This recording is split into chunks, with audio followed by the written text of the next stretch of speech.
kung ang kaligtasan, mga kapatid, na sinasaad sa Episod 2:8 hanggang 10 ay sa pamamagitan ng gawa, ito ang tanong, o sa kanilang kaligtasan ay bunga ng gawa, paano sila maliligtas kung ang kalagayan nila bago naligtas ay ito? Episod 2:1.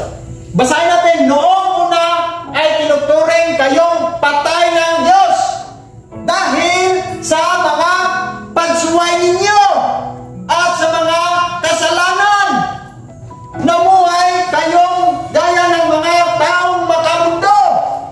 Sakop kayo noon ng kapangyarihan ni Satanas, ang hari ng mga espiritong naghari sa mundo, at siya rin ang espiritong kumikilos sa mga puso ng mga taong ayaw sumunod.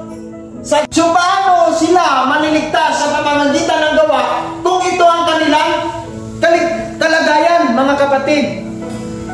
Sumuway, makasalanan, taong makamundo, sakop sa kapangyarihan ni Satanas.